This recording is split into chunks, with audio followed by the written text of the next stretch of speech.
kitapni to'liqroq o'qiylik. Bo'libmi bizning shu 4 cho'ng yarqin o'lmas asarimizni to'liqroq o'qisak, bizningki turmushimizda uchrayotgan nurg'un kishilarni, atroflarni payqashga nurg'un foydasi bor. Ham yerdan bir deb qo'ygunim, bolalar. İşçanlık kirli.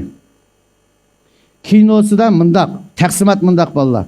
Sunukun kaltakni ko'tarib oldi, yo'lga chiqib mangdi. Jubaji oqatni yetilab mangdi. Oqat tangsini ko'tarib mangdi ajdirha at. Şasınço epkeşni ko'tarib bütün yotqan köpe qazan qumush şasını ko'tarib mangdi. Shuning uchun bizga berayotgan ishchan, jafokesh şasın bu yerda.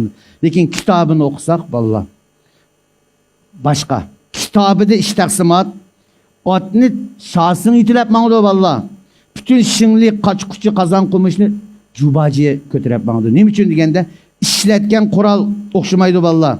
Kinosu da şahsının kuluğa su buydaki lujuşundakidek mataripi, ay mataripi, palta uzun bir nesini tutup koygan kusunu. Lekin asli nuskasını okusak Tangsının kurali mençilik bir kaltek valla. Mişinçilik lan, muna şekilde Hukan sendin kaltıgidek su buydaki. Mişinçilik bir tal kaltek. 1 metre yetmeydiğen.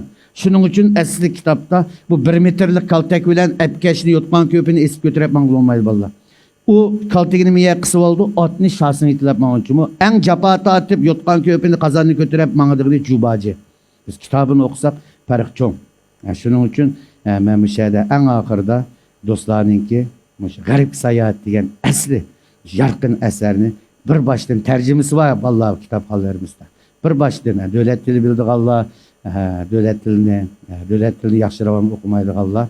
Şu Uygurca Garip Seyahat degan klasik edebiyatını bir okup baksak. Rahmet sizlerine.